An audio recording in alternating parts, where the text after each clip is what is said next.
Salve, salve! Hoje nós temos um papo muito agradável, que é um papo que transita na gestão, na educação, na transformação.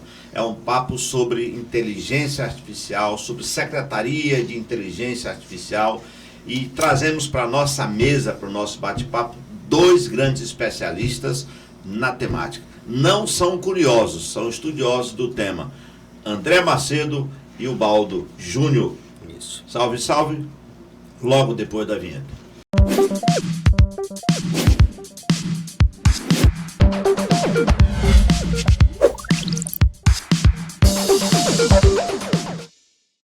Pois é, como a gente disse, o nosso bate-papo é sobre inteligência artificial, sobre tecnologia e digitação, mas isso vai ser colocado com você também, né, César? Sim, hoje é um pode escrever gestão, né, professor? Negócio, também, economia. Negócio, economia.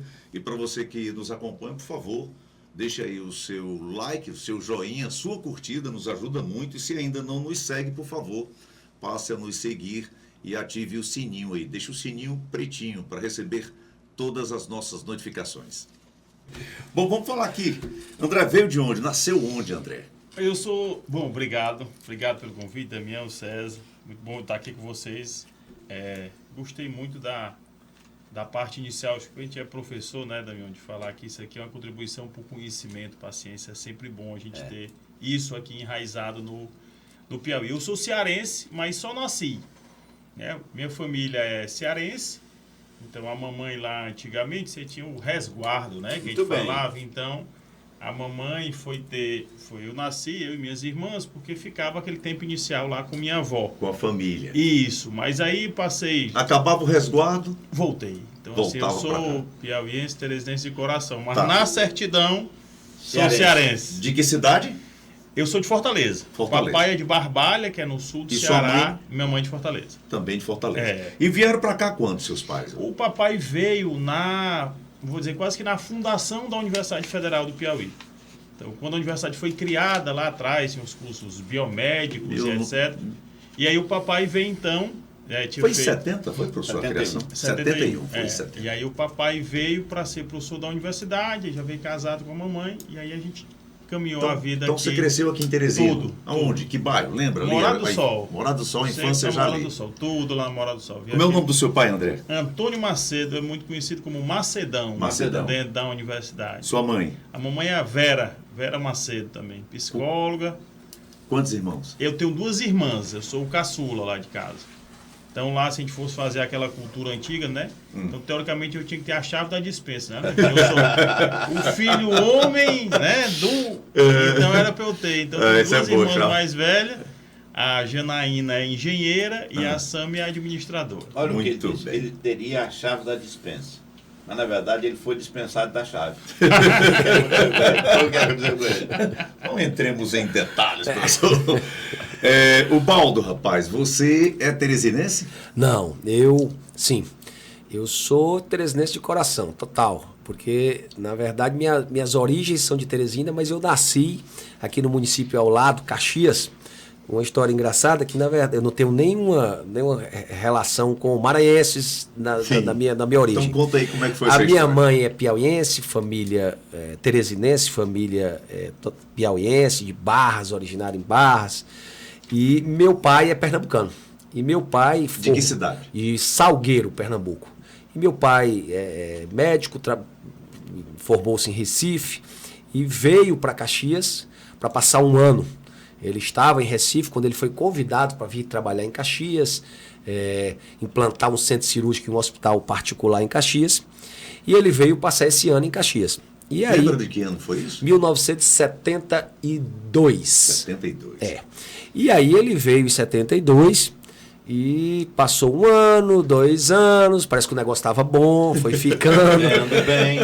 E aí nessas... Vindo para Teresina de vez em Isso. quando. E ele tinha o costume de vir todo final de semana para Teresina, para as baladas. Naquele tempo não era balada, eram as festas, né? As Sim. tertúlias. Talvez a seresta, né? As serestas. E ele diz até onde é que eram, ali na Avenida na Marechal, na Churrascaria Rio Puti. E numa dessas vindas ele conheceu minha mãe e começaram a namorar, a noivar. E aí foi quando casaram ainda no ano de 73. E em 74 em virtude de meu pai ser o diretor do hospital, cirurgião, chefe do hospital, eu nasci em Caxias. Claro, E o engraçado é que meu pai era cirurgião, obstetra, ginecologista. E no meu caso particular, ele ainda foi o anestesista. Ele deu anestesia e fez a cirurgia. E eu nasci em Caxias. Mas com 4 anos de idade, eu vim para Teresina. Quando ele também já veio definitivo? Aí ele já veio definitivo. Como o nome do seu pai? O Baldo, certo? E minha mãe é Inês. Tá. E Dona Inês trabalhava aqui em Teresina? Não, ela se dedicou aos filhos? Se dedicou aos filhos. E aí aquela mãezona. Quantos filhos? Eu tenho 2 irmãs. A Daniela. É igual o André aqui. A Daniela, só que eu sou o mais velho. A Daniela, Então a chave fica com ele mesmo. A chave fica comigo, lá fica comigo mesmo. Não só da dispensa, lá eu tô na casa. Então a Daniela é nutricionista, professora, e a Manuela é bancária, trabalha no Banco do Brasil, é advogada, mas hoje e trabalha no Banco do Brasil. Tem uma coincidência que a irmã do Baldo trabalha com a minha esposa na faculdade. Que legal, rapaz. Rapaz, aí são 2 cidades assim, de uns homens meio valentes, né? Que é ali Salgueiro, que é pertinho de Serra Talhada, né? Quase colado. Isso. E lá no Ceará... Lá em Barbalha tinha Barbalha, o negócio... famoso Lampião. Oi. Pouca gente sabe quem é. Uma hora dessa era pra gente estar se matando aqui nós dois. Mas nós temos em comum, fora aquele tempo dos nossos pais, que a gente foi desenvolvido sob a lógica de uma boa educação e da civilização como ambiente, né? Claro. Então, assim, eu queria começar esse bate-papo, André e o Baldo, perguntando a vocês qual tem sido o maior desafio de trazer para o Piauí, ou colocar o Piauí nessa rota de ser um estado digital, de levar para a sociedade os melhores e mais ágeis serviços. Qual é hoje o grande desafio que vocês têm? Eu acho que... Posso começar daqui? Maico, você que manda. Eu acho que o pontapé inicial e o mais importante é a decisão do nosso governador. Certo? Então, o governador, ainda no período de transição no qual eu e o André participamos, era uma das prioridades dele, era esse processo de transformação digital do Piauí. Só para tentar deixar mais claro, que eu acho que eu considero isso aí também muito importante. Toda equipe de transição você faz para ver como é que estão as finanças, como é que está o recurso humano. Isso o governador Rafael fez também. Mas ele criou uma equipe de transição só para saber como é que estava a tecnologia do estado do Piauí. Isso eu nunca vi ter acontecido. Então, quando ele de fato iniciou o governo, ele já tinha um bom diagnóstico. Ele conhecia muito a fazenda. Sim, obviamente, porque havia sido secretário. Era a casa dele. Né? Mas ele queria, com a mesma riqueza de detalhes que ele tinha da fazenda, ele queria conhecer o estado todo. E aí foi onde, por exemplo, eu me aproximei mais do Baldo. O Baldo já tinha a raiz aí do estado e foi onde a gente avançou. E como eu disse, o interessante é que, assim como e o André certificou, é que o governador sabia que um dos caminhos para a evolução do estado é através da transformação digital do uso da tecnologia. Né? E ainda no começo do governo, o governador tinha um exemplo bem interessante, que era o exemplo da Estônia, um país onde a gente conheceu. Vocês foram nessa viagem com o governador? Não, eu não fui. Não. Essa não. Então, a Estônia é um país pequeno, né, no leste europeu, separado da União Soviética ali. Então, passou por muitas guerras. E a Estônia, 20 anos atrás, tomou uma decisão que é a digitalização, né, a transformação digital, para que ela chegasse em algum lugar. E hoje a Estônia é um dos países mais digitalizados, mais avançados na área de transformação digital, na área de governo digital. Hoje na Estônia só tem dois serviços que não são feitos de forma digital, que é casar e separar. O resto tudo é feito de forma digital. Isso. E hoje a Estônia está na ponta, junto com Finlândia e outros países, até pequenos, na ponta da transformação digital. Hoje a qualidade de vida do cidadão na Estônia, em virtude principalmente da transformação digital, é algo... Então o governador tinha mais ou menos, César, essa visão de, cara, o Piauí tem que avançar também por isso. Né? Mas por ser um país pequeno, eu acho que foi mais fácil, né, essa implantação, né? Aí, pegando nosso historiador, eu falar de história aqui fica ruim. Vamos lá. Mas assim... Foi seu professor, só interrompendo? Foi não, eu sou do Colégio das Irmãs. Mas foi seu professor? Foi meu professor no diocesano, 3 anos. Mas assim, porque na verdade o processo de digitalização que se falava anteriormente, né, que hoje a gente fala muito de transformação digital, mas o que acontecia antigamente? Todo mundo queria resolver o seu problema. Então, você fazia os seus sistemas, o Baldo fazia o dele, o César fazia... E aí, no final das contas, ficou um Frankenstein. Um monte de coisa separada que ninguém conversa com ninguém. Sem comunicação. Sem comunicação, né? Então, a Estônia, como o Baldo comentou, se pega o processo histórico, ela foi praticamente arrasada. Então, ela pulou essa etapa de um monte de soluções separadas. Então, ela já nasceu de forma organizada. Solução integrada. E aí avançou muito rápido, que é o que a gente chama tecnicamente de interoperabilidade, que é como é que os sistemas conversam entre si. Outro. Então, a Estônia tem essa grande diferença do que aconteceu. Eu estava conversando aqui, antes de iniciarmos o nosso podcast aqui, conversando com o Baldo, e ele lembrou, né, onde nós nos conhecemos na época da RIANET, que eu acredito que tenha sido o primeiro provedor de internet de Teresina. E eu fui um dos primeiros, né? A velocidade era aquela, era uma madrugada inteira para baixar uma música de 2 minutos. Se eu não tivesse liberdade com você, eu você ia fazer. Tem. Mas por isso eu vou fazer a pergunta. Você lembra em que era foi isso? Isso não foi assim, foi em 93. 93, Eu 94. estou falando 94. era porque em tempos longínquos a demora, a demanda era muito grande. Hoje eu digo em que momento teria sido essa 93, 94. E ali, né, naquele período ali, a internet começou a surgir, começou a Tu popularizar. já era aluno nesse tempo de computação? Eu entrei na Federal em 94. 94. 94 eu comecei já na RIANET. Você por amizade falou, com o Ricardo Almeida. você falou, André, dessa coisa dessa conversa, né, que foi facilitada. Agora me diga uma coisa aqui. Vamos voltar um pouquinho para 93, né, que assim, todo mundo via, e é verdade, isso o tempo mostrou, que a internet, a computação, a digitalização ia trazer facilidade. Mas aí tinha uma outra coisa, um contraponto aí, que era a questão da segurança. Né? Quando a gente começou, a gente acessava tudo na internet, não tinha como fiscalizar, cara. Era impressionante, era tudo que você procurasse. Era meio difícil, porque você tinha que botar um endereço do tamanho do mundo, né? Mas... E hoje não. Eu acho assim, que bom que hoje existe como você fiscalizar.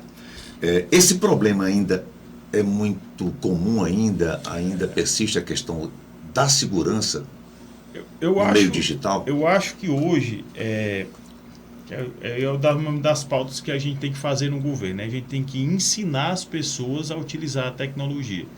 Então, antigamente, a gente não tinha muito isso. Assim, na verdade, o acesso era muito menor. Estou falando da RIANET, será quantas pessoas tinham internet de escada naquele tempo, né? Então, era pouquinho. Hoje, a internet está no celular da gente toda hora, em todo lugar, todo mundo usando toda hora. Então, hoje ficou mais fácil o acesso à informação. Boa e ruim. Então, assim, os governos, de um modo geral, assim, aí surge a Lei Geral de Proteção de Dados, que antigamente não se falava de vazar dados de ninguém. Pois é. Hoje já é esse o problema. Hoje você já tem que ter os cyberataques, que aí você vai para o processo de digitalização. Então, você tem um serviço que depende de um sistema. Mas se por alguma coisa que a gente chama de derrubar o sistema, isso aí para o serviço público. Você vê banco hoje investe um prejuízo absurdo. Um negócio absurdo em tecnologia. Então hoje ainda é muito forte. Acontece muito das pessoas inexperientes, desavisadas, acabam que facilitando, né, o trabalho aí Porque agora não é mais hacker é o do bem, né? Agora o que trabalha contra, ele tem uma outra denominação que eu não lembro agora.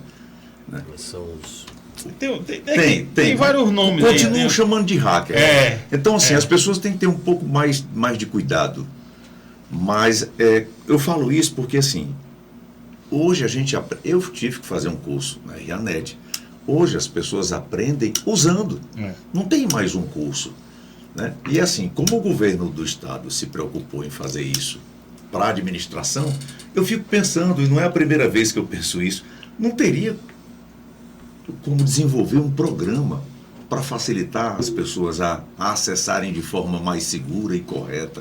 Porque a gente vê isso nas escolas, né? Quem está na escola, mas quem já saiu da escola, no caso, né?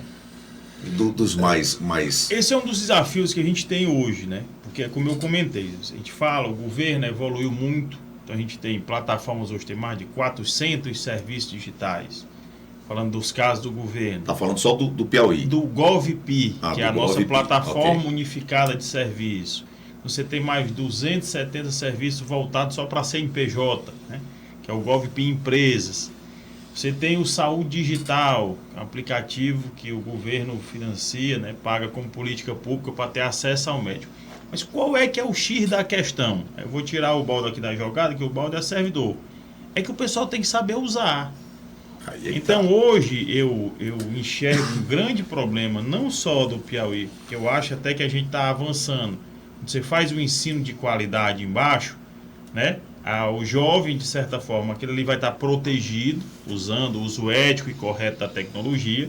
Ele vai acabar ramificando um pouquinho para dentro de casa. Perfeito? Perfeito? Mas você tem quem está fora. Então, o Brasil não tem um plano de inclusão digital. Estou dizendo isso que eu fui convidado para na próxima terça, acho que na outra terça-feira, o Tribunal de Contas da União está enxergando isso como um problema nacional. Eu vou fazer até uma fala lá no evento. Porque ele diz, olha, você está investindo muito em tecnologia, então você está gastando dinheiro público. Sim. Ora, mas se você só gastar o dinheiro público na tecnologia e não tiver quem use, isso pode ser entendido como um mau gasto do dinheiro público. E aí eles então começaram uma discussão recente sobre um plano nacional de inclusão digital. Então aqui no Piauí a gente tem essa preocupação. A parte dos servidores, o Baldo pode comentar com muito mais tranquilidade, da parte que a gente tem escola de governo, tem escola fazendária, tem escola, academia de polícia. Então tem várias escolas que são responsáveis por fazer o servidor utilizar melhor os sistemas internos do governo. Mas a secretaria tem essa preocupação agora de fazer isso para o povo. Se fizer um investimento e não tem quem use, caracteriza uma malversação de... É uma interpretação do tribunal, mas eu entendo verbas. Que, na verdade, eles entendem que assim, o Brasil avançou muito. Mas eu dar um exemplo real aqui para a gente. Você imaginar o acesso pelo GovBR. Meu amigo, o GovBR é difícil. Vamos ter que botar as coisas claras. Tem senha, a senha é vinculada a um e-mail. Para você trocar, tem que ter um token, tem que fazer um reconhecimento facial. O meu é ouro, inclusive, o reconhecimento. Pronto, mas somos nós, que tu fizeste teu curso lá em 92, lá na... Sim, 93, na RANet. 93, eu acho. E o cidadão médio que não teve acesso, como é que ele faz? Então, isso é um problema que a gente tem que atacar. César, eu quero trazer aqui o Baldo para essa conversa com o André. Quando eu era criança pequena lá em Barbacena, dizia-se que... Mas naquela época nem eletricidade tinha. Pois é. Quanto mais computador. As pessoas falavam e temiam, eu digo a vocês que eu sou um dos caras que consegui quebrar essa barreira, que haviam perguntas bobas. Eu costumo dizer que bobo é quem não faz pergunta. Diante disso, Baldo e André, eu pergunto a vocês. Você citou uma coisa importante, eu vou repô-la aqui para dar um gancho para essa conversa. Você disse, o governador, quando ainda na transição, ainda no plano de governo, ele decidiu, foi uma decisão, de que essa coisa de finanças, Secretaria de Segurança, tinha lá o seu lugar, mas que ele iria investir pesado nessa coisa de transformar o estado do Piauí, sempre visto como o patinho feio, num estado protagonista, num estado inovador, num estado ousado. E aí a pergunta é, isso vem acontecendo? Em que medida? E se vem acontecendo numa medida razoável, o que é que a sociedade de Teresina e do Piauí pode esperar desse movimento que o governador iniciou? E fazendo um complemento, e aí o André, que tem participado de vários eventos, o André vai citar aqui alguns prêmios que o Piauí tem conseguido, né? O André tem mais propriedade, aí está mais por dentro aí de todos esses prêmios que o Piauí tem conseguido, inclusive o último aí da BEPTI, que hoje a gente dividiu com o Rio de Janeiro, com o Rio Grande do Sul, primeiro lugar. Nós avançamos em 2023, nós éramos 22º, e em 2024 nós ficamos em terceiro, e o ano de 2025 nós pulamos de terceiro para primeiro, dividindo com o Rio Grande do Sul. Eu vou perguntar, porque realmente aqui sou eu o analógico do grupo. Tranquilamente. Não seja modesto. Em primeiro lugar em quê?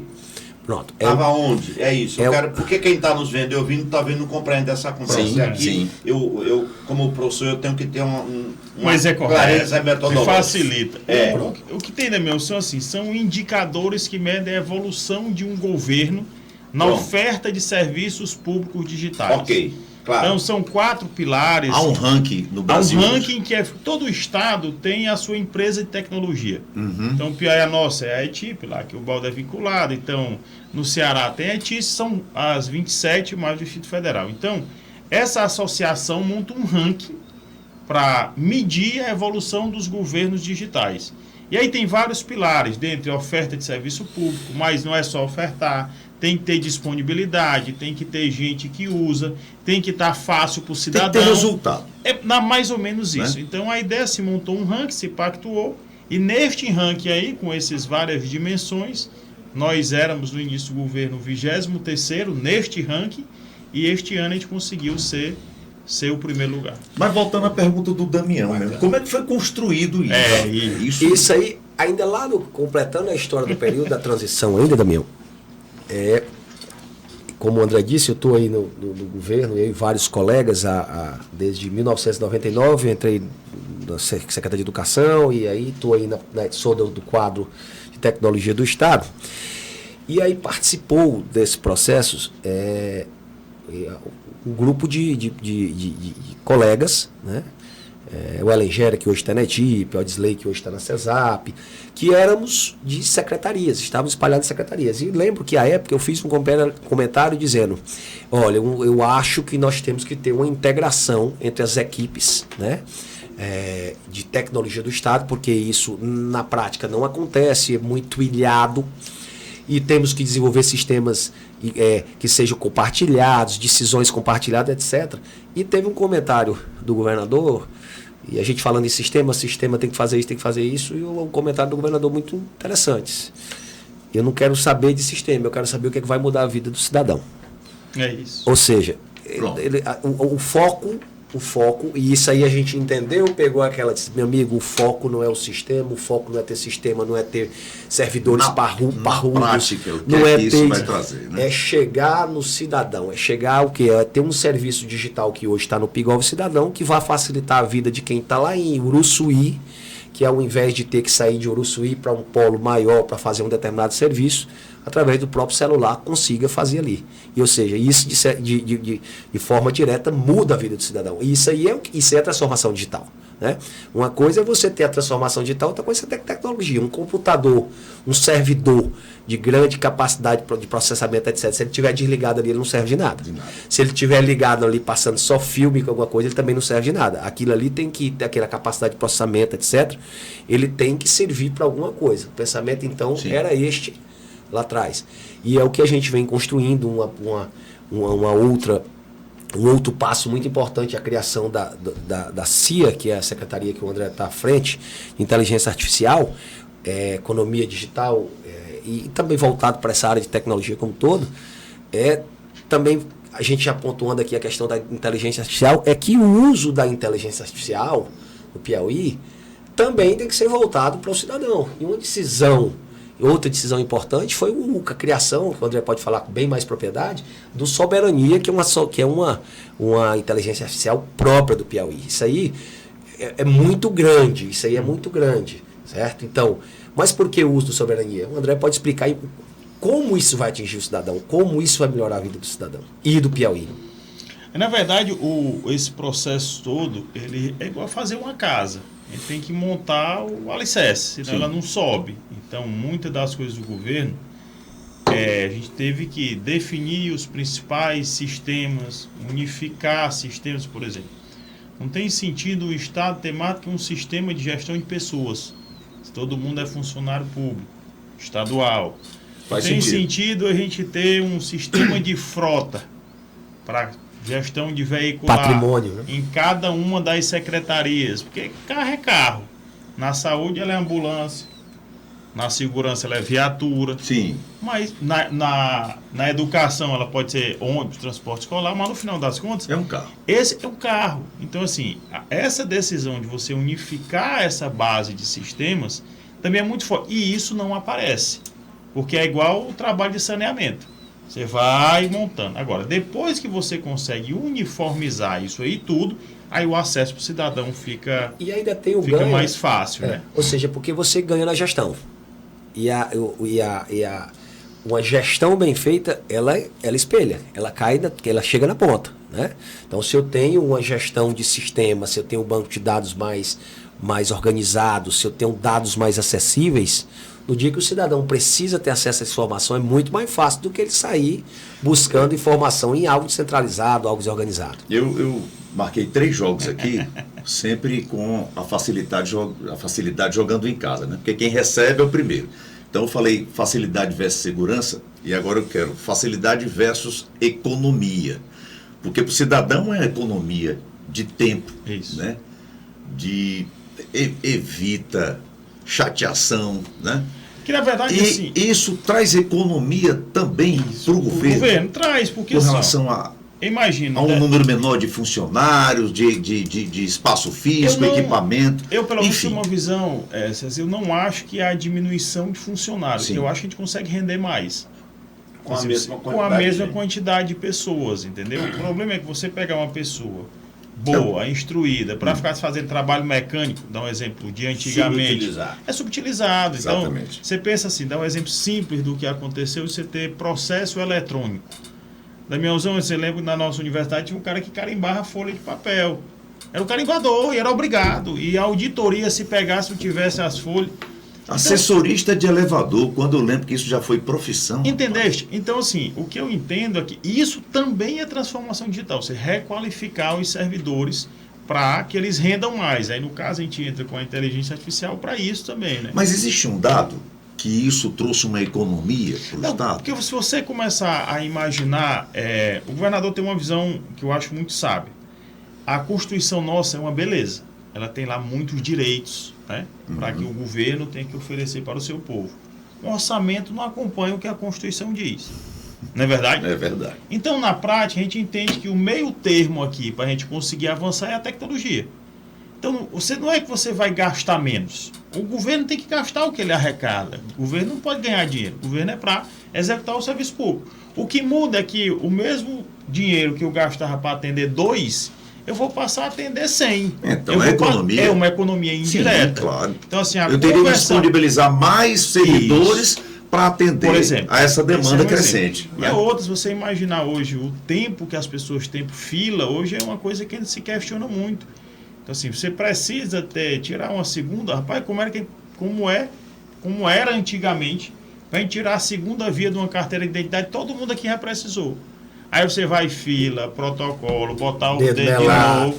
Aí limpar você do aperta burro. no botão, tá na mão do Vamos pro cidadão. terceiro jogo, então, aqui. Só um parênteses interessante Sim. também, além dessa questão, é cidadania. Eu vou citar o meu pai, como exemplo. Meu pai tem 79 anos e eu tinha, como eu disse, entrei no governo em 99 e eu, desde 99, todo mês eu tinha que ir atrás do contra-cheque dele. Antigamente era luta, você ia atrás do contra-cheque. Eu trabalhava na SEDUC, aí eu ia na Secretaria de Administração, entrava numa fila, chegava lá, me imprimia um contra-cheque naquelas impressoras matriciais. Eu Lá vinha o lembro. contra-cheque. Aí eu chegava... Cobol, entregava- né? Era Cobol? Era antigamente. Era Aqui não Clean, era. né? Aqui era. O sistema era feito em. A linguagem acho que era COBOL ainda, Não, né? era a da base. Era um sistema. Ainda era em mainframe, né? Ou Era o The Base. Então. Eu lembro. Eu chegava lá, então todo mês também eu tinha que chegar com esse contra-cheque. Aí foi evoluindo, aí colocaram na internet, aí, mas todo mês eu ia lá, matrícula, senha, tirava o contra-cheque dele. Com o Pigov Cidadão, um dia eu cheguei para ele e disse, rapaz, eu vou tirar um dia de serviço aqui, num domingo, e vou sentar com ele, vou fazer essa senha dele, cadastrar ele, vou mostrar ele tirar esse negócio. E ele faz hoje. Faz e acha. No dia que ele fez lá, que ele tirou o contra-cheque dele, aquilo ali foi um negócio absurdo. Tanto é que ele tira quase todo dia. Eu digo, pai, não muda. O contra-cheque só vai mudar no final do mês. Mas ele tá lá aposentado, ó. Tá lá mexendo. E esse é só um dos serviços, o contra-cheque, mas ele já fez a prova de vida dele. Ou seja, com o celular, hoje, com o celular na mão, alguns serviços. Não fica quieto mais. Não fica quieto. Ou seja, cidadania. Você entrega aquela pessoa que estava ali se esperando, tá fazendo. Era o terceiro jogo aqui que eu ia perguntar, tem a ver com isso, que é a questão da facilidade versus resultado. Está aí um exemplo do resultado para o cidadão. Isso. E para o Estado. Hoje vocês Tem um comparativo para fazer? Hoje o Estado está numa referência tão boa que tecnologias, né, desenvolvidas no Piauí estão sendo nacionalizadas. Então, assim, se você imaginar o que aconteceu... Copiadas, né? E daí que eu vou fazer. Vamos lá. Gostei, quero também. Vamos pensar aqui, né, na inovação que aconteceu no processo de roubo e furto de celular. Sim. Com Chico Lucas. Com o É o nosso Chico, próximo convidado aqui. Espetáculo. É uma das pessoas mais geniais que eu conheço na minha vida. Então, o Chico tem uma visão muito sistêmica de resolver problemas e ainda bem no governo a gente é muito alinhado.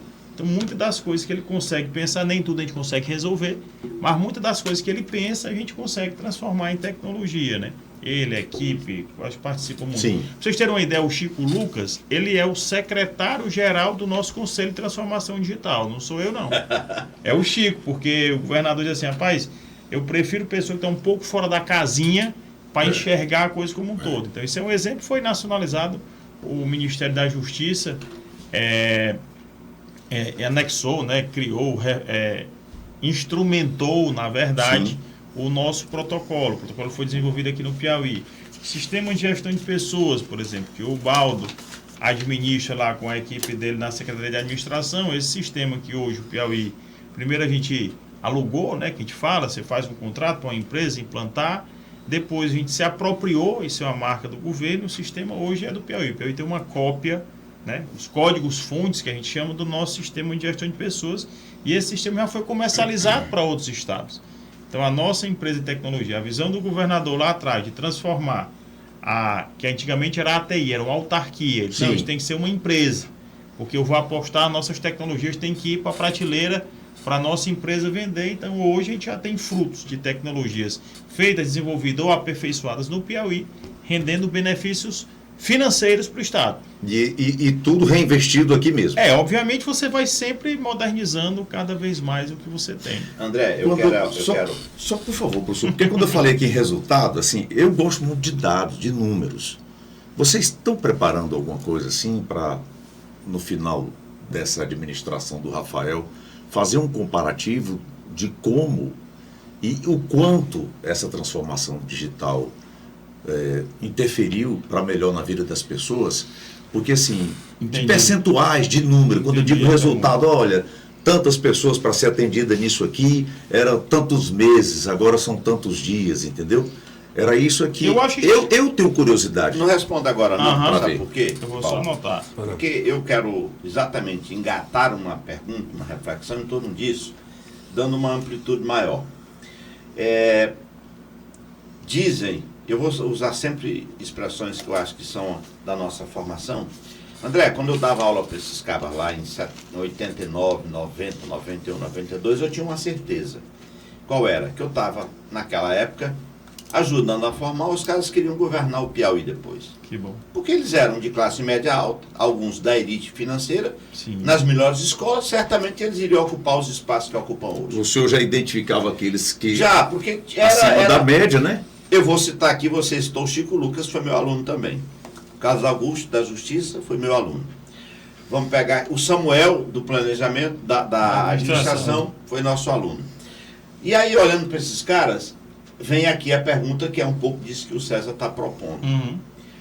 Terminando esse primeiro governo do governador Rafael, nós vamos mensurar onde a gente estava, aonde nós chegamos e certamente aonde queremos chegar, porque essa roda ela é um processo que não vai parar nunca. Então, dentro dessa reflexão, nós já saltamos, vocês colocaram, da 23ª posição para a primeira no ranking que media a qualidade e o posicionamento do processo de digitalização do Piauí. Uhum. Porque o que interessa para nós, ao cabo e ao final, o que o César está propondo e vocês estão dizendo aqui, é que a vida do cidadão tem que melhorar, senão não serve o governo. Resultado. Né? Então, diante dessa pergunta, nós já estamos no nível razoável, considerando onde a gente estava. Nós estamos atendendo bem. O Piauí é hoje um governo digital para os piauienses, ou está muito dentro do governo ainda. Está muito intra-secretarias. O caba lá de Piripiri, o caba de Uruçuí, de Morro do Cabeça do Tempo, eles já acessam esse sistema com razoável grau de satisfação. Como é que está isso, de fato, na vida do cidadão piauiense? No dia a dia, né? A gente tem um exemplo outro da participação, da democratização do orçamento que a gente tem no O Estado, o OPA. O OPA é votado no WhatsApp. São 80 milhões de reais. Pouquíssimos municípios do Piauí têm um orçamento global de 80 milhões de reais e o nosso é escolhido pelo povo. Isso é tecnologia. Não posso esquecer o Washington Bonfim, que também foi nosso aluno lá no Diocesano. Pronto. Um abraço para o Bonfim. Então o OPA é um exemplo também de tecnologia que acessa serviço. Porque assim, qual é o serviço? É o povo escolhendo a benfeitoria que ele quer. Algum quer uma praça, o outro quer uma biblioteca, o outro quer um pilotão mirim. Então, esse é um negócio que às vezes você vai, o ramo da tecnologia, depois ele incorpora e todo mundo esquece. Não, o OPA é uma revolução absurda. Saúde digital é outro negócio absurdo. Você poder ter 10 especialidades médicas, você poder aqui pegar num celular, isso é absurdo. Então, estou dando exemplo de soluções de governo Telemedicina, que permeiam, né? Que é um grande avanço. isso. Só também tem um problema, desculpa, Baldo, só que é uma Só concepção lembrando que aqui eu de tenho. outro, André, o caso é legal. Regularização fundiária, quem está fazendo que é todo com tecnologia. Isso é muito legal. Voa um drone, Mapeamento via drone. mapeia o terreno, determina os polígonos. Sim. Então isso tudo é tecnologia. Então, assim, como estou dizendo, às vezes é o alicerce que está sendo montado e o benefício chega de outra forma. Aliás, sobre esse drone aí, hoje todo o terreno para ser registrado tem que fazer a geolocalização. Agora Isso. é tudo por drone, é tudo. E o É governo. exatamente milímetro. Ninguém invade mais terreno, puxa E a cerca gente para não, lá, pra cá. não. Agora tá. Ó, E um exemplo lá o da caso é legal, administração. é assim, foram entregues, a superintendente lá, Carol, nossa amiga, ela vai me dar uma lapada aqui porque eu já devo estar desatualizado dos números. Sim. Mas são mais de 50 mil registros entregues. São bem mais. Eu estou falando aqui os 50 Sim. porque Até onde você até onde eu acompanhou, acompanhei.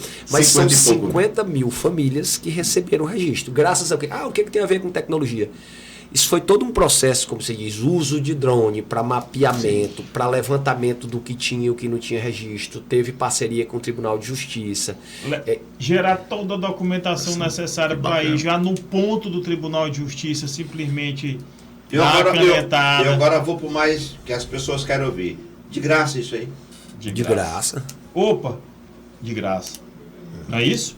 De Saúde graça. digital, de graça.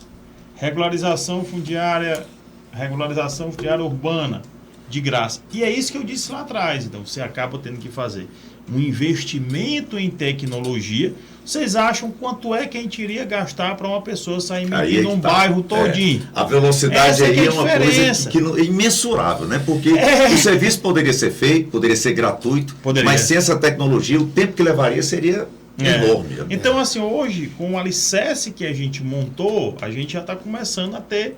É até bom essas ideias da gente, de fato, quantificar, tentar precificar Pois quanto é que é. seria no humano. Agora, respondendo a pergunta do Damião, tem uma coisa, Damião, que é interessante. Porque, assim, pouca gente sabe distinguir se um serviço é da prefeitura, do Estado ou da União. Perfeito? Perfeito. Então, Verdade. qual que é o próximo passo? Já dando aqui, o que é que a gente acha que a gente vai ter que avançar? A maioria dos serviços digitais são de prefeitura. Então, nós aqui na nossa casa, a gente quer reclamar da luz, é do lixo. Concorda? É muito mais a coisa do dia a dia que é prefeitura. Então, assim, nós não temos ainda um município que despontou ainda com a parte de governo digital. Então, o que é que o governador nos deu como missão? E aí é sempre a gente plantando. A gente fez o Pacto pelo Piauí. No Pacto pelo Piauí eu tenho ações de educação, eu tenho ações de segurança pública, o Pacto pelo Trânsito, a gente tem da saúde e a gente tem o da tecnologia, que aí o balde está lascado. Mas a ideia é a gente fazer o quê? Ora, nós somos um estado pobre e nós já somos detentores de muita tecnologia, graças a Deus. Então o que a gente tem que fazer agora é fomentar os municípios a utilizar. Agora você imagina que no lugar da prefeitura de Guaribas, dando um exemplo de Guaribas, que Guaribas é muito marcante para nós, né? Guaribas era Fome Zero. Fome zero. Guaribas teve uma equipe que ganhou o nosso edital,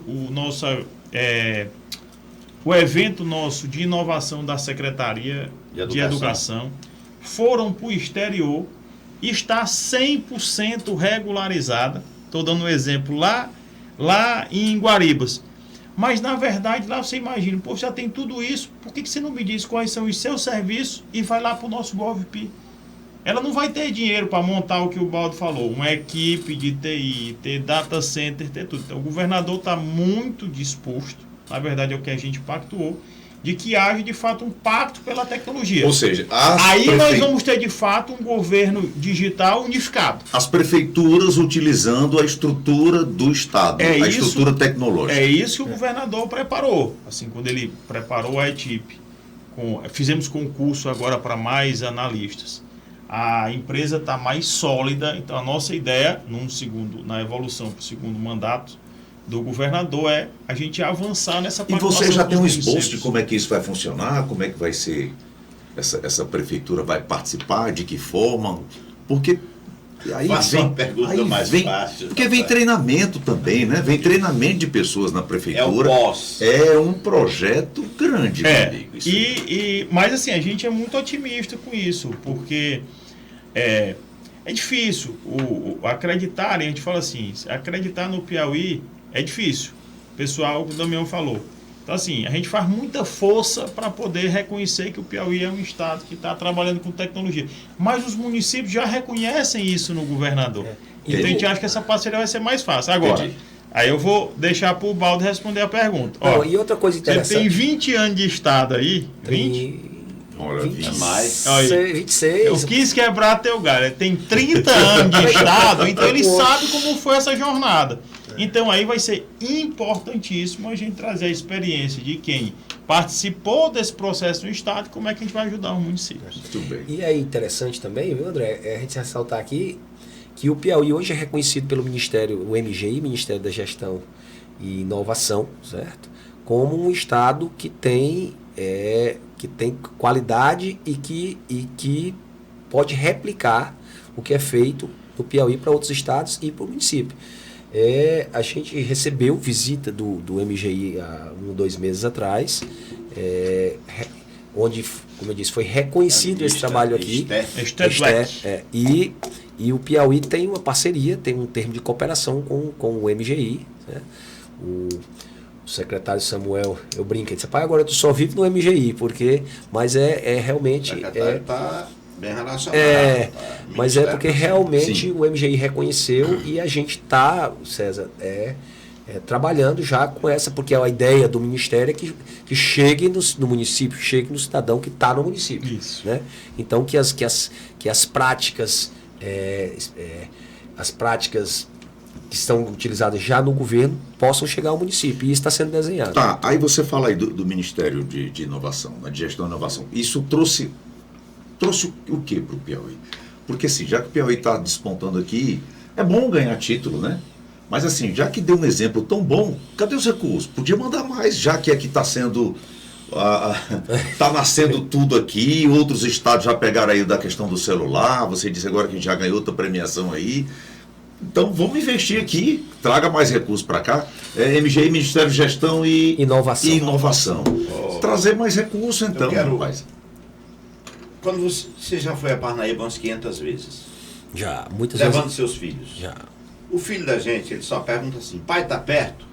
Mãe, que hora a gente chega? Faltam quantas cidades? Quantas cidades? Por que eu estou dizendo isso aqui? Porque muita gente, quando faz a estrada, faz o percurso e que chega, ele lembra da chegada, mas ele não lembra de todo o percurso que teve que percorrer. Então eu queria provocar você, o Baldo, porque você não foi generoso com o Baldo falando que ele tem 30 anos de Estado. Mas vamos pegar o governo do ministro, senador Wellington Dias em 2002 para cá. Vamos pegar essa estrada aí. O que o Piauí hoje tem de muito diferente de quando ele assumiu lá em 2002, para que o governador Rafael seja identificado como alguém que fez um divisor d'água na história política da gestão no Piauí? Eu entrei no Estado graças a uma visão do senador Wellington. Eu entrei no Estado através de um concurso público feito em 2004 para a Prodep, uma decisão do governador. À época estava na Prodep Torres, certo? E o Estado abriu um concurso para 30 vagas, salvo engano. Foi quando começaram a sair os primeiros alunos da Universidade Federal, as primeiras turmas ali, começaram a sair em 92, 93, as primeiras turmas em 95, 96. Então, o que acontecia, César? Os caras estavam se formando e estavam indo para o Ministério do Trabalho, para o TRT, para o TRE, onde tinha os concursos. Então, o governador, em 2004, abriu um concurso e aquela galera que estava saindo ali da federal e da estadual, grande parte entrou no governo do estado. Então, na Prodep. Eu considero que aquilo ali foi um marco. Foi o início ali. Foi um marco. Por quê? Porque antes eu já era do estado, mas eu era do estado... eu tinha entrado através de um processo seletivo da Unesco para a Secretaria de Educação, mas eu não tinha uma estabilidade, nada. Então, principalmente, assim como hoje, naquele tempo a área de tecnologia estava avançando e a rotatividade era muito, era muito dinâmica. O cara entrava, passava 1 mês, 2 meses, saía. Então, inclusive, essa decisão foi repetida agora no governo. Agora, o governador fez um novo concurso público para a área de tecnologia, certo? Então, para quê? Para que não adianta o cara estar entrando e estar saindo, né? Então eu estou aí, o estado há 25 anos concursado, porque fiz um concurso, o governador deu condições à época. Então o Wellington, em 2004, fez esse concurso, ou seja, ele equipou equipou a Prodep. O que ele fez? A gente entrou quase 30 e 5 foram para fazendas, 3 para educação, ou seja, começou a colocar gente da área de tecnologia, recém-formados, com a cabeça fresca, para começar a tomar conta da tecnologia de cada secretaria. Uma primeira cidadezinha na viagem, né? Exatamente. E isso, uma outra coisa muito, muito importante, sempre foi dado condições. A gente não pode reclamar, né? A gente não pode reclamar porque sempre foi dado condições, curso, treinamento, o pessoal, principalmente Secretaria de Fazenda, sempre apoiou. O governador também. Rafael, quando esteve como secretário de Fazenda, durante os 8 anos dele, valorizou demais a categoria de analista de sistema. A ETIP criou um data center, se equipou também. A ETIP tem um parque tecnológico muito arrojado. Inclusive hoje com o Mandu, que é um supercomputador que está sendo utilizado para a soberania. Então, ainda no governo Wellington, todo aquele processo, desde 2002 que o Wellington entrou, ele deu esse start, ele já tinha visto a tecnologia como um ponto que não tinha volta, né? Então, e com a entrada do governador Rafael, ele, como é da área de matemática, ele tem muita, ele já sabia, o caminho é a tecnologia. Então, ele, quando secretário, apoiou muito, e agora, além de ver, como eu disse inicialmente, o exemplo ali da Estônia, que tem que ser com tecnologia, com transformação digital o caminho, ele tem dado todo apoio, tanto é que a primeira Secretaria de Inteligência Artificial do Brasil e do mundo é a nossa. Então, o André foi o primeiro secretário aí de inteligência artificial do Brasil, depois foi a França, aí ele ficava me mandando mensagem também. Rapaz, agora criaram lá na França, mas eu sou o primeiro. Então, ou seja, é aquela história do governador não tem aquele medo de dizer assim, rapaz, aqui nós somos os primeiros a tomar decisão, não. Isso é uma falta de absurdo, primeiro devia ser o Baldo, rapaz. O Baldo foi que começou, o Baldo é da época que computador era movido a lembro, professor. Rapaz, eu vou... Só para descontrair um pouco. Me chamaram aqui, ele não queria mais desafio, não. Já tá vindo, né? Vamos lá, a gente tem falado muito desse resultado, né, pro cidadão. Na vida de vocês, também mudou? Porque eu vi aqui o Cheivão falando da facilidade que hoje... Coronel Cheivão, da comunicação entre secretários, diretor de departamento de determinadas secretarias com o secretário. Então, assim, essa tecnologia facilitou a vida também de quem trabalha no Estado. E aumentou o trabalho absurdamente, como a gente diz, né? Mas não querendo aqui... Mas assim, rapaz... Mas isso é bom, rapaz. Quando você dá condições, né? Assim, quando você dá condições, é bom. Assim, eu acho que a grande maioria da área, do pessoal que trabalha na área de tecnologia, o pessoal objetivo, o pessoal, né? Então, a gente tem o que fazer. A gente vai para a secretaria todo dia, tem um sonho, tem um projeto, tem o que fazer. Então, ou seja, é dado condição. Quando é dado condição, o negócio não é ruim, não. André, você falou uma coisa importante. Eu quero, no filme Colombo, 1492, A Conquista, quando ele chega na América, ele está comendo umas coisas muito ruins e ele diz assim, eu nunca mais por reclamar da comida simples que eu tinha em casa. Porque agora, vivendo do outro lado, eu sei o que eu tinha de bom, mas não valorizava. Então, o serviço público vem melhorando progressivamente. As condições, você citou agora que o governador, lá na Secretaria de Fazenda, sempre deu boas condições. Tanto que a gente tem a Fazenda como uma ilha de excelência, até fisicamente. Hoje a SEDUC a gente vê com qualidade também, a estrutura física é muito boa. A sua secretaria, André, ela tem as condições de fazer a chave virar para aquilo que a gente precisa, inclusive com a soberania? Tem, porque na verdade o próprio desenho da secretaria, ele é ancorado em 4 outros órgãos do governo.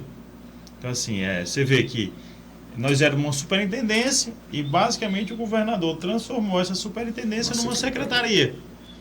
Por quê? Porque, vamos lá, a secretaria ela tem inteligência artificial. Ora, se eu tenho uma empresa de tecnologia, então eu não gasto tempo procurando equipamento, segurança, porque Sim. já tem um órgão do governo que o faz. Sim. Perfeito?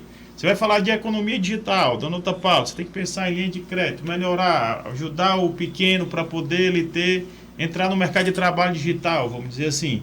A gente tem a Badesp, nosso banco. Você vai falar de ciência e tecnologia, eu tenho a Fundação de Amparo à Pesquisa. Você vai falar de inovação... lá com Xavier, nosso amigo. E aí você vai o falar X. de inovação e você tem Invest Piauí. Então, na verdade, o desenho que a gente pensou foi para não aumentar a máquina pública. Na verdade, a gente utilizar as estruturas que já tem para a gente poder... Por isso que eu acho que a gente anda rápido. Porque em quase todo local que você não segrega, que você tem que pensar, planejar, executar, alguma coisa vai ficar capenga. Ou então você tem que aumentar muito. Então a secretaria ela tem muito esse papel de articular todas essas coisas no governo. E aí eu elimino o trabalho de determinados secretários. Então, por exemplo, o governo nosso tem um modelo estabelecido do Conselho de Transformação Digital. Sabe quem preside? O governador. Então toda a pauta de tecnologia no Estado tem um conselho que nós nos reunimos e aí eu assumi então a parte técnica desse conselho. Então as contratações que vêm, aí às vezes lá, uma secretaria tal está querendo contratar a mesma coisa de outra tal, e às vezes a gente já tem a solução do governo. Então isso não acontece mais. A gente já consegue Deixa a identificar. nossa solução aqui. Evita o retrabalho. Por exemplo. Então a secretaria tem muito esse papel, né? E aí nós temos a missão de institucionalizar o uso de inteligência artificial. Eu comentei as outras partes da secretaria, mas hoje a principal nossa... E aí a inteligência artificial, ela também é entendido pela grande maioria, por quase todos, né, da população, que inteligência artificial é ChatGPT, é Gemini. Esse é um lado. É um lado. Só que Muito ela bem. está pronta. Ela está pronta para a gente utilizar. E aí, então, um dos programas que nós temos na secretaria, desde o ano passado, é o que a gente chama do Capacitia. A gente botou um IA no final, que é a capacitação em IA. Então, hoje nós já temos 1.000 servidores que fizeram cursos de IA com a secretaria. Ah, e a secretaria tem gente? Não, eu não tenho uma escola de governo lá da SEAD. Nós temos. Entenderam? Então eu estou fazendo o nosso desenho utilizando todas as estruturas do governo para a gente poder melhorar. E aí só um detalhe interessante que eu recebi ontem. Tem um prêmio Espírito Público. Nesse prêmio Espírito Público de Gestão de Pessoas, nós estamos concorrendo a um prêmio nacional. Mais um prêmio que a gente está com o Capacite. E aí o Capacite, hoje eu tive uma reunião com a nossa defensora geral do Estado, que quer levar para a Defensoria. Mas o nosso curso já foi para o Ministério Público, a Polícia Rodoviária, ou seja, ele já saiu de dentro do governo. Então a missão que a gente tinha de plantar a semente para o pessoal começar, porque assim, não pode ser só usar, que a gente conversou lá atrás. Tem que saber usar de forma ética, de forma segura, garantindo segurança de dados. Então esse é um papel do governo. Esse é um dos papéis do governo. Eu vou trabalhar aqui, porque vem para cá na próxima quinta-feira o delegado Mácula. Cidadão. Rapaz, ele contou uma para nós lá e eu tenho que contar aqui para... O cara disse assim, meu amigo, saiba o seu tamanho, o seu potencial. Diz que um sujeito foi pego em um crime virtual. O que era? Ele estava no computador dele e de repente apareceu uma Pamela linda, maravilhosa. E começou a extorquir o cara, e pá, e pê. Aí, quando chegou lá no delegado, ele disse assim: meu amigo, veja o seu potencial, você não tem condição de pegar uma câmera dessa. Quem tá atrás da câmera é o sujeito, rapaz. Mas foi interessante esse negócio. Eu tive a percepção aqui, nessa conversa aqui, professor Damião com dois, que eles já estão... Nós vamos caminhando já para o nosso bate-papo eles, final. Eles já estão aprendendo com o que eles começaram a fazer. A importância de você começar, dar o primeiro passo. Então, assim, soluções que eram para uma determinada demanda, uma determinada deficiência no Estado, né? Hoje você já encontra para outras que não existiam, que vão surgindo. Então, assim, o próprio trabalho que eles desenvolvem, né, que o governo do Estado está fazendo nessa área de tecnologia, acaba que traz também, com a experiência também, um aprendizado. Sem dúvida. E aí, aqueles que nem começaram, não vão alcançar nunca vocês. É mais difícil, isso Aí agora você tocou num assunto que eu queria que a gente pegasse esse tema para a gente caminhar para o final da nossa conversa, que é a inteligência artificial. Você falou aí eu uso o Gemini, né, umas bobagens. O Gemini, inclusive, tem aquela resposta rápida e tem o Pro, né, que é onde ele faz uma pesquisa mais avançada. Às vezes num projeto eu quero números, eu quero e tal. E o ChatGPT é muito conhecido. Você falou aí da inteligência, né, do governo do Estado. Na experiência de vocês, em que nível nós estamos com a nossa inteligência? Aonde isso, na visão de vocês, vai chegar, quando eu digo em termos de benefício para o ser humano, né, para o setor público, para o cidadão, né? E os riscos? Vamos falar de inteligência artificial. Eu vou só fazer um parêntese, André, para falar do Capacite. O Capacite nada mais é do que ensinar a usar a IA generativa, que é o Gemini da vida, o DeepSeek também. O DeepSeek também, DeepSeek também, GPT. Então, a SEAD, ou seja, isso foi feito em várias secretarias. E a SEAD fez, a turma da SEAD, foram 30 pessoas, né? Isso. 30 pessoas da SEAD. E em reunião, o secretário, a gente tem uma reunião semanal, e na semana posterior à do curso, o secretário caiu na besteira de perguntar: paz, e como foi o tal do Capacite? A reunião que a gente faz semanal, que é de 9 às 11, de 8 às 10, mudou? Foi terminar meio-dia, porque estava todo mundo empolgado com o tal do Capacite. Ou seja, você imagina, você que já usa, alguém que não tem nenhum contato. Conheço várias pessoas que ainda não tem nenhum contato. Só ouvem falar. A minha esposa é médica e ela não usa. E eu já disse: ou você começa a usar, ou você vai... E aí ela agora tá atrás aí um curso. Ela disse: acha um curso para mim, mas... Aí você imagina, César, que alguém que chegou ali no Capacite, quantas horas era, André, para cada um? 20 horas, curso uma semana. O cara nunca tinha visto nem nada. E ele olha lá 20 horas, a equipe do André, o André até participa, abre lá mais assim, a abertura. Aula de abertura. Ele bota o cabo para ficar pensando, lá no final ele dá lapada.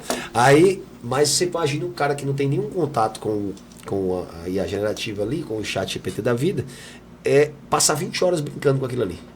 O que é a cabeça do cara? Onde é que vai a cabeça do cara? Entendeu? E o que que ele start muito louco, né? E o que ele consegue a semana seguinte, o que aquilo ali ele leva para o trabalho? Aquilo ali muda a rotina de vida do cara. Aquilo um fluxo. O chat GPT ajuda em 90% do fluxo de trabalho de qualquer pessoa ali na área administrativa, na área de gestão. Eu só vou ir numa parte, porque foi muito engraçado. Olha a minha pergunta ainda. Tá bom, é porque o Baldo fez a aula inicial lá do negócio do curso, né? E aí eu lembro que no outro dia eu fui conversar com ele, Damião, e ele disse: rapaz, aquela aula me salvou. Eu disse: o que foi? Meu amigo, eu tinha que fazer uma apresentação para o secretário e eu botei naquela IA lá de fazer a apresentação. Meu amigo, foi uma beleza. Pronto, bati a meta. Você já está utilizando meu filho caçula médico, ele segue um médico inglês aí que trabalha com inteligência artificial, e ele falou: pai, olha esse dado aqui. O resultado de diagnóstico, né, de médicos com a inteligência artificial. Olha aqui o resultado: 82% de acerto. Ele, pai, olha aqui, sim, os médicos, só inteligência artificial, 99,9%. E é porque ainda não está Rapaz, cara. E assim, só em diagnóstico. Ele, por exemplo, tá na aula, ele vê uma imagem de algum exame, de algum estado, ele tira foto. Quando ele está na dúvida, ele tira a foto e manda pro chat. E Entendeu? César, o interessante da IA é que a IA é feita em cima de base de conhecimento. Ou seja, ela lhe dá uma resposta porque ela conhece, né? Ou seja, ela tem E não uma coisa, mente. ela Você tá pode ali, acreditar porque ela não vai mentir. Ela vai pra ali você. em algum lugarzinho dela ali, puxa, que diz, opa, isso aqui eu já vi, eu vou dar resultado. Você imagina que essa base de conhecimento, ela está só crescendo, né? Então ela está aumentando. E a ali. nova inteligência agora, ela já Ou seja, busca sozinho e já tira, digamos, Então, conclusões, ou seja, né? Ela IA vai, essa base de conhecimento, a capacidade de processar. Aí a gente chega para um lado antes, rapaz, até quando a gente vai conseguir crescer? Porque aí precisa de energia, precisa de capacidade de armazenamento. Mas o André vai falar de uma coisa mais interessante, que é o que, às vezes, quando a gente começa a conversar de IA, Damião, a grande maioria das pessoas olham a IA como IA generativa. É o que, cara, a IA aquilo é lá. Não Mas é, a IA tem muito mais tem coisa. muitas Que coisas. é, então, assim, para deixar aqui um start, já que a gente não tem. A gente está finalizando aqui, né? Tá Não, câmera. a gente pode Mas ficar o o André tempo vai que jogar você aqui umas mosquinhas na cabeça Então, de vamos lá, vocês aqui, André. que é para o que a IA pode fazer, além da IA generativa. Aí, Pronto. E aí, só uma pergunta antes de eu começar a falar. Já temos algum computador quântico aqui? Não. Não, a gente nós Processador. temos o que a gente chama de computador de alto desempenho, né? A gente fala da Tá. NVIDIA. Porque o quântico agora não é só 0 e o 1. quântico Pode ainda ser um ou outro, pode ser os dois, na pode verdade, ser... tem uma iniciativa boa que está avançando na Paraíba de um computador quântico, né? No Centro de Pesquisa na Paraíba. Aqui nós temos as famosas placas da NVIDIA, que são Sim, de GPU, NVIDIA, sim. que é quem tem grande capacidade de processamento. Aqui no estado a gente já tem. Inclusive, é uma referência nas placas de vídeo para jogos. Isso, né? Que meu filho exato. usa uma dessa agora. Pronto, então a partir daí... Hoje a isso. NVIDIA está entre as maiores empresas do Eu mundo. quero entrar nessa conversa, mas apresentando a você uma informação. Segundo os grandes analistas, nós temos a humanidade dividida em dois blocos. Um bloco é o que vê, é o que escuta, grava e segue. O outro bloco, que eu espero que nós estejamos nele, é o que pensa, entende, analisa e realiza. Como é que a inteligência artificial pode fazer com que a gente migre de um bloco para o outro? Deixa eu só ver aqui com essa história de bloco, eu só lembro da Antônio, cara, esse rapaz separa a humanidade em dois blocos, eu só lembro do Ariano Suassuna, aquele do Suassuna, olha. rapaz que... Aí aproveita e fale lá da inteligência. Por Já favor. uma resposta dele que Na seria... verdade, assim, uma das coisas que a gente faz no próprio curso da gente de formação, lá no Capacite, é explicar o que é inteligência artificial. Assim, nós temos a convicção de que as pessoas, quando souberem o que é isso, ela vai ser melhor utilizada. Como é que o cara faz um reconhecimento facial? O que é um danado reconhecimento? Que tá lá pra gente, é banco, é o GovBR, é fazer a frequência do servidor. O que é que ele faz, pessoal? Ele pega um monte de ponto. Imagina se ele fosse fazer um desenho, bota um meninozinho para desenhar. Milhões desenhar de pontos. 4 quadrados com um triângulo É. e depois ele compara isso. Na engenharia são os pins, né? Por exemplo, então assim, isso é uma outra coisa que não é IA generativa. Né? Isso é outro tipo de inteligência artificial que a gente tem. Isso, essa parte de predições. Como é que a gente consegue fazer predição de crime? Ó, você vai ver lá, tipo, você vai olhar, eu tenho baixa iluminação, uma antecedente anterior grande de criminalidade. Então, são variáveis, então esse é o outro tipo de inteligência artificial. Então, quando você pensa nisso, amigo, a gente ficou muito que a inteligência pensa e etc., por isso que o nome dela é generativa. Ela vai gerar as coisas com base em algum contexto. Eu dou um exemplo didático que todo mundo entende. Ó, se eu disser assim, me complete o nome Michele, bote só na cabeça de vocês, certo, Michele?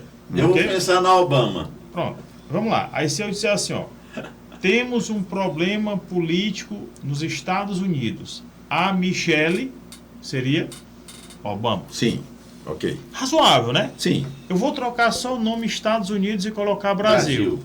Temos um problema na política do Brasil. Certo? O Michele. desafio, qual seria, Michele? Bolsonaro. Pronto.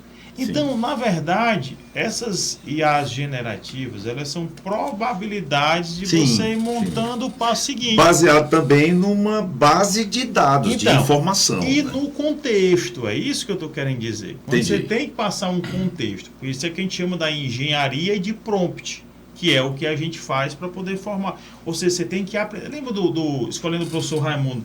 Pedro Pedeira só enfrenta quem aguenta. O cara faz uma... Não era? Uhum. Então, é mais ou menos daquela forma. Então, a gente tem que ensinar as pessoas a usar. Porque o contexto conta muito. Por isso que a gente diz, ela alucina.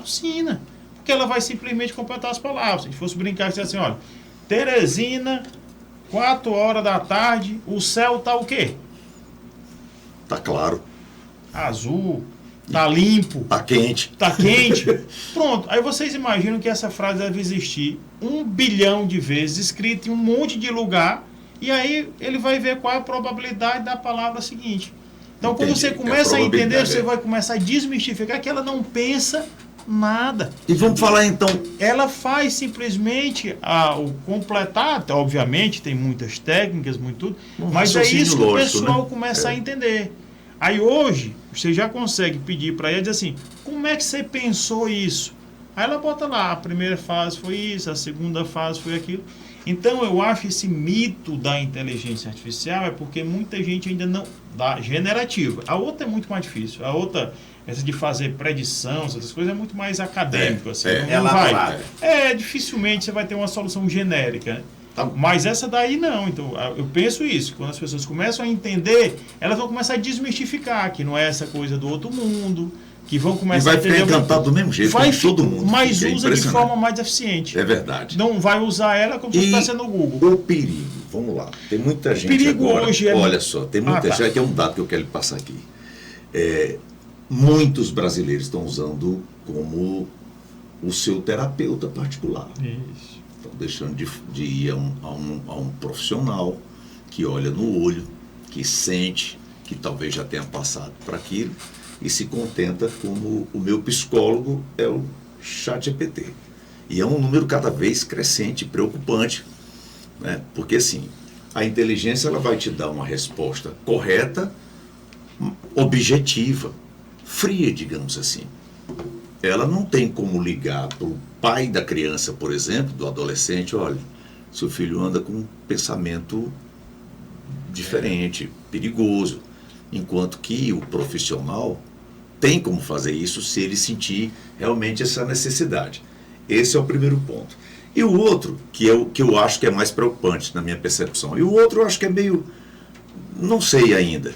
Quem lembra aqui do Exterminador do Futuro, da Skynet, quando ela teve vontade própria e escravizou, né, a raça humana, digamos assim. Esse perigo existe ou fica só no imaginário? Vamos lá, a parte mais técnica existe, a mesma coisa quando você vai assistir um filme, não tem lá, para maiores de tantos anos? Sim. Não tem? Sim. Você vai baixar um aplicativo lá, eu e o Baldo, a gente tem filho pequeno.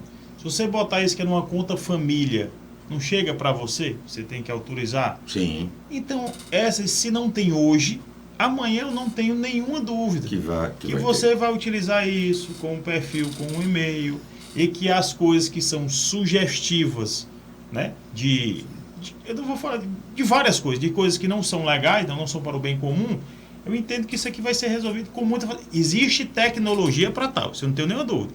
Recentemente teve um debate enorme, né? Regulamentar a rede social ou identificar uma postagem ruim numa plataforma. Mas o perigo, só te interromper, o perigo não é esse, esperar que alguma coisa aconteça para que se tome esse tipo de decisão? É porque, na verdade, é isso que tem que ser feito com uma regulamentação. Algumas coisas têm que ser regulamentadas. Porque, vamos lá, você é um empresário. Você está ganhando dinheiro com aquilo. Você vai gastar mais para poder dizer que você vai atender? Não vai. A gente tem que ser realista. Então, muitas coisas só vão existir se existir norma. O problema da norma é igual como fala veneno, né? Veneno é droga, né? Se ela for pouco, ela pode... O problema é a dose, no final das contas. Então, esse é um debate grande que agora está chegando aqui no Brasil, mas já aconteceu nos Estados Unidos, que aí é muito mais liberal. Aí você tem um que é muito mais restritivo, que aí o pessoal comenta que vai inviabilizar a inovação, que é o que é da Europa. Mas assim, tem que se chegar ao meio termo. Não pode ser tudo solto, na minha modesta opinião.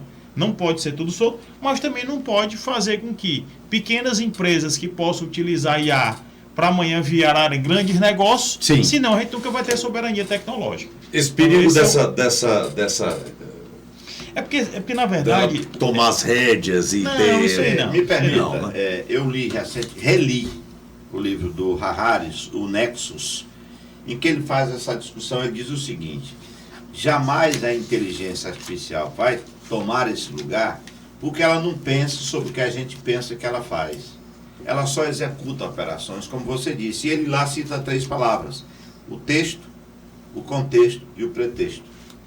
E, fundamentalmente, os humanos têm isso. Sim. A inteligência artificial não tem, não terá, ele diz isso. Então, sob essa lógica, é que a gente pensa, é só vivendo a experiência. Não tem jeito. Não tem a jornada. Ó, é uma das coisas que eu digo. Eu tenho utilizado esse termo, não sei, vou até depois ver na literatura se existe. Os pais, de um modo geral, nós temos que nos relacionar no que eu chamo de jornada digital. Por exemplo, nós temos que nos relacionar na jornada digital dos nossos filhos. Meu filho tem 13 anos, ele tem um celular, se comunica comigo. Mas eu tenho que entrar na jornada digital e dizer assim, cara, e eu faço isso, César. Abre bem o teu chat GPT. Pô, eu sou um secretário de IA. O menino só vê falando de inteligência. Eu vou dizer pro meu menino não usar o chat GPT? Claro que não. Pronto. Aí eu olho lá, o prompt dele parece para mim. Aí eu olho o que é que ele faz. O que ele faz no YouTube chega para mim. Então você Sim. tem que entrar na jornada digital do filho. Não é só monitorar. Eu acho que você tem que participar. Vou dar um exemplo muito legal do que acontece lá em casa. Jogam, aí o joguinho, aí tem lá 4 amigos, o Baldo fica com o celularzinho ligado, eles tudo conversando no celular e jogando um jogo aqui no videogame. Aí eu disse, me bota bem nesse grupo. Ele me bota no grupo, Entendi. entendeu? Tu vai jogar também. Vou jogar, Claro. então você tem que participar, principalmente nessa fase que nós estamos de oba. Então isso é fundamental para que a gente participe dessa jornada da IA dos nossos filhos, por exemplo. Agora tem um ponto aí que a gente não pode descartar. O professor falou aqui que a inteligência artificial não sente. É verdade.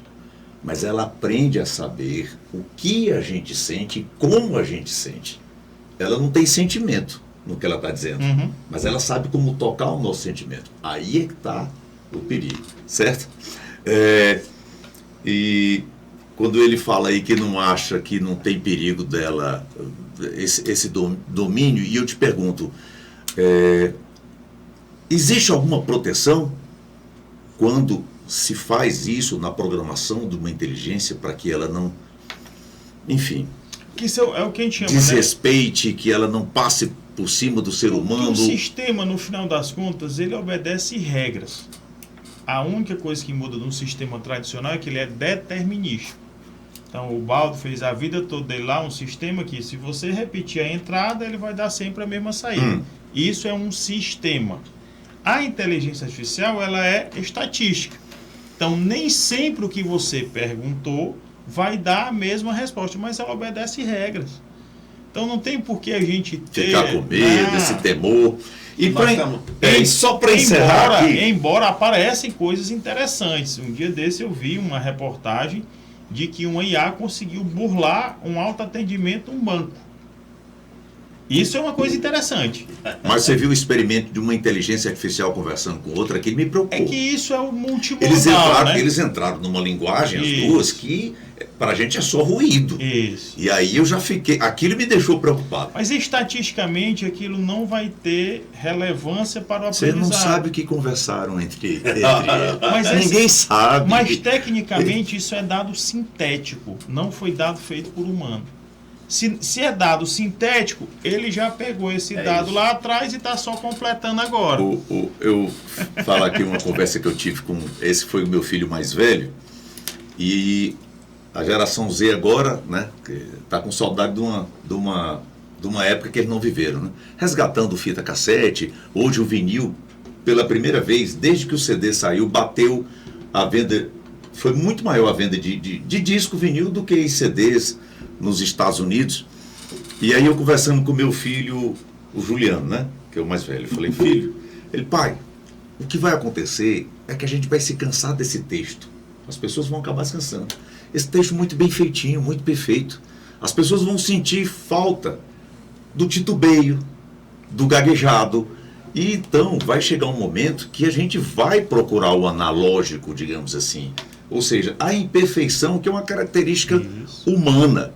Então, eu acho, César, assim, fazendo um comparativo aí, eu acho uma coisa engraçada. Nós que vivemos jogando bola, eu jogava no calçamento, descalço. Eu também. O Jogava dedo era... futebol, andava de bicicleta.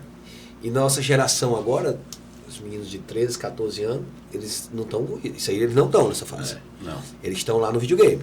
No videogame, no celular. O campo deles, a bola é outra.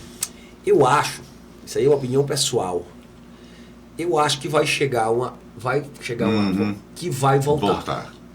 Porque aquilo ali vai se tornar um negócio mecânico, tudo, que a gente vai olhar para o passado.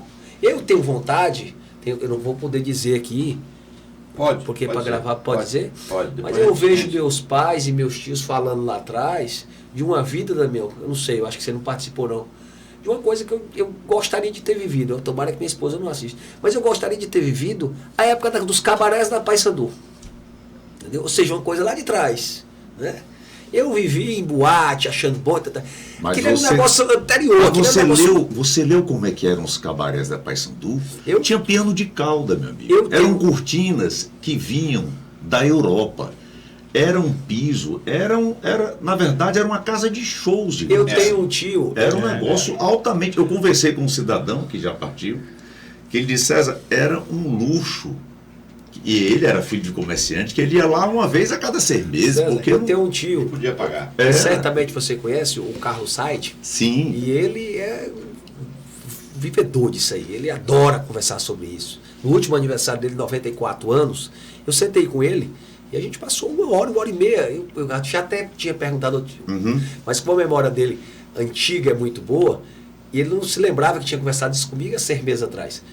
Mas ele lembra detalhes. Isso que você está falando do piano de cauda, luxo, da Alcione tocando o saxofone. Sim. Ou seja, era um negócio luxo. Aquilo ali o cara entrava, ele não entrava de qualquer jeito, não. Hoje o menino com as calças aqui não se entrava desse jeito. É porque cabaré, o nome, a origem do nome não tem muito a ver com o que mas se só voltando Brasil, aqui, por que a gente chegou a esse assunto? Ou seja, eu vivi uma época que eu acho que era até melhor. A gente ia de carro para as boates servia e tudo. Aquilo era um negócio que você ia quando dava 10 horas da noite acabar. Mas eu tive saudade daquele negócio que eu digo, rapaz, eu queria ter vivido aquilo lá. E eu acho que vai acontecer com a nossa meninada.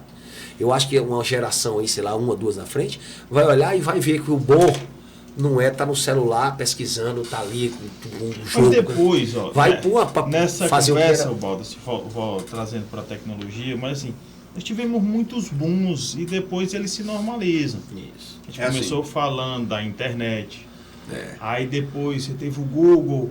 Acabou tudo, acabou. Diz que a televisão ia acabar, o rádio acabou, não, o rádio está aí. Entendeu? Então, assim, agora é a roda gigante da tecnologia. Confesso que mesmo como um pesquisador já de um bocado de tempo, me impressiona. Por quê? Porque tem muita empresa de grande porte apostando nisso. Então, assim, o que se demoraria no mundo convencional 30 anos para a gente conseguir avançar nessas coisas, hoje a coisa está acontecendo dia a dia. Onde é que então vai chegar mais rápido. Onde é que você acha que vai ser a maior diferença da inteligência artificial, da tecnologia? Na minha opinião, na saúde.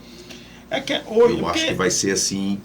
Porque, na verdade, eu acho que todas, por isso estou falando, uma coisa é essa IA generativa, né? Essa daqui, ela vai para a mão, eu acho que ela vai ter que ser incorporada na educação. A gente fala nisso, mas, por exemplo, dá um exemplo da solução que o Chico Lucas, dando um exemplo de novo do Chico. O boletim de ocorrência. Você sabe por que o boletim de ocorrência para o WhatsApp é possível? Porque tem uma inteligência artificial que o cara vai falar e a gente vai entender o que é que ele está querendo dizer. Então, assim, isso é revolucionário. Você concorda? Sim. Então, assim, qualquer tipo de acesso a serviço público que a gente comentou lá atrás, rapaz, a pessoa não tem que saber, ela tem que dizer. Ora, se eu tenho uma inteligência que consegue me direcionar para o que é que o cidadão quer, então, assim, eu acho que ela não tem um nicho específico. Ela vai chegar mais rápido, na minha opinião, na saúde. E não é essa LLM. Essa aqui que seu filho Eles estão usa, desenvolvendo etc. proteínas, cara, que antes era impossível se desenvolver na natureza. Mas O chatbot já é um exemplo, isso aí é um chatbot. Quando você fala, ele interpreta, e as que tem maior facilita a impacto vida. vão ser essas aí, de diagnóstico médico, de logística, de previsão de efeito climático. Essas são mais difíceis de você fazer. Eu Muito acho, bem. André, eu uso os assistentes de IA, que seja, que são processos que fazem um fluxo ali. Quando isso se expandir aí, que todo mundo conseguir fazer um assistente, vai mudar muito a rotina das pessoas.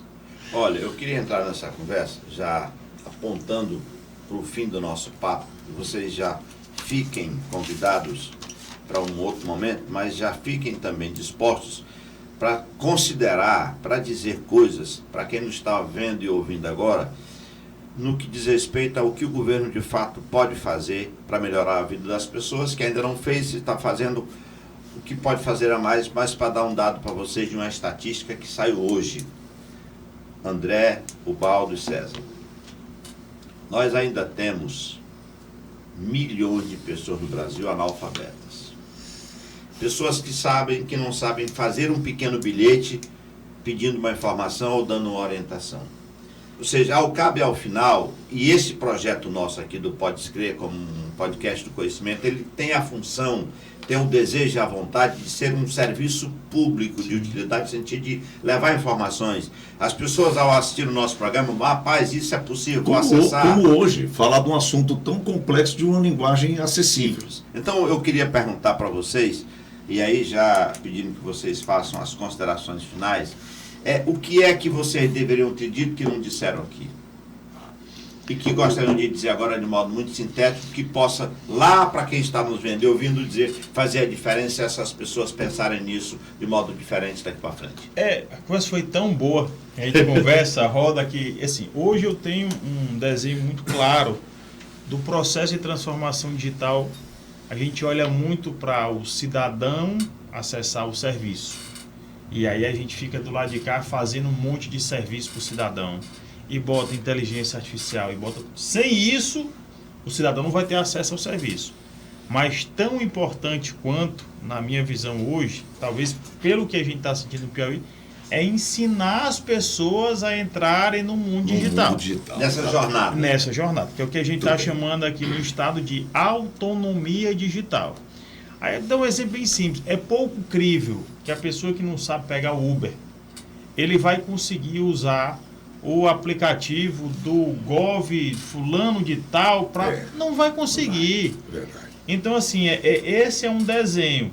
Agora, as coisas têm que ser cada vez mais fáceis. Então, tem que ter tanto esse braço, o que eu hoje entendo que nós temos que ter um equilíbrio entre o desenvolvimento e a simplificação, né, através da tecnologia, isso que a gente falou, incluir por áudio, escrever em linguagem simples, que é outro negócio fantástico, mas a gente tem que estar preocupado em fazer com que o povo acesse de fato os serviços. Só uma pergunta aqui para o André, professor André e professor Ubaldo. Vocês são professores na área, conhecem, já trabalham com computação há muito tempo e agora com inteligência.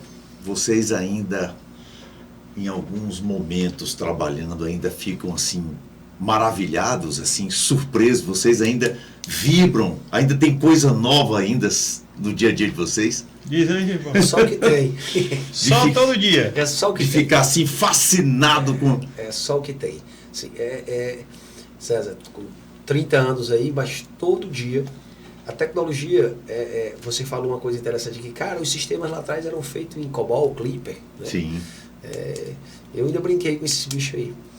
E a gente vai todo dia aparecendo coisa nova, todo dia. Então tu imagina, eu não programo mais em Clipper e COBOL não, aquilo ali para mim ficou no passado, e talvez se eu pegar aqui eu ainda me lembre, mas aí surge uma linguagem nova de programação, ou surge linguagens que hoje você faz com o uso de IA, aquilo ali pra gente, a gente olha aqui, você acorda e diz, rapaz, hoje eu vou começar a desenvolver alguma coisa usando algo novo. Não fica monótono nunca, é sempre uma coisa nova. Não fica monótono nunca.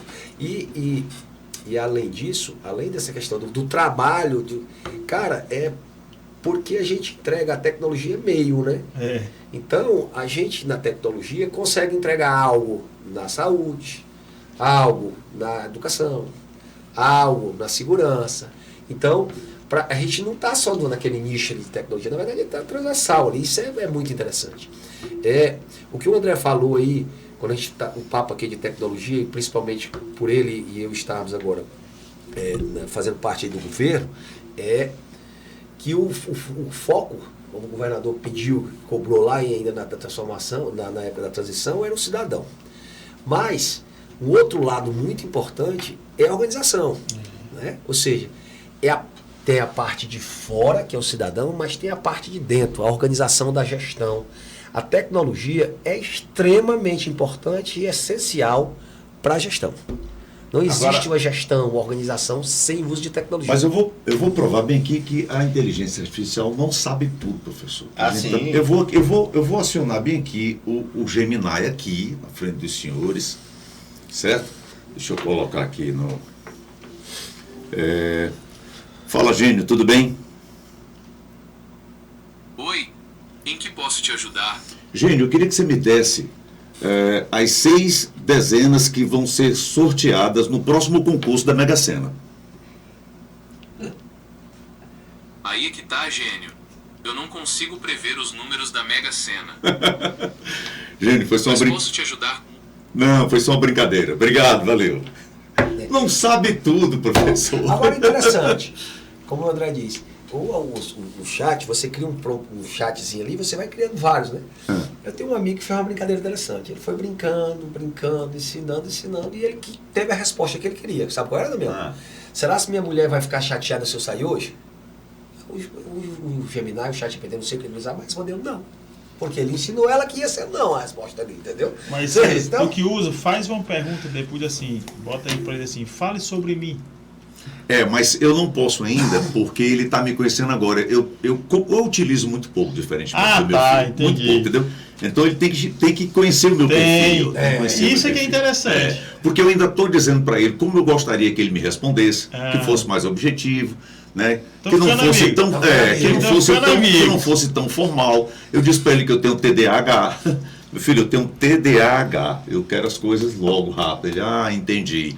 Mas ainda assim ele está muito, você viu o jeito que ele fala, né? Cuidado. Eu uso 2. Eu uso o chat GPT e eu uso o 5 já, né? E eu uso o DeepSeek. DeepSeek. E eu me comporto diferente dos dois. Eu me comporto diferente. Mas por influência deles? Quem? Por influência dele? Minha. Lá no começo eu digo, eu vou começar a usar esse. Na verdade, eu fui testar o DeepSeek. Eu digo, cara, eu vou testar esse tal desse DeepSeek aqui. E comecei a estar diferente. O DeepSeek é o chinês. É o chinês. E aí, as respostas são diferentes. Nós vamos agora finalizar o nosso programa, Vamos nosso nós. bate-papo.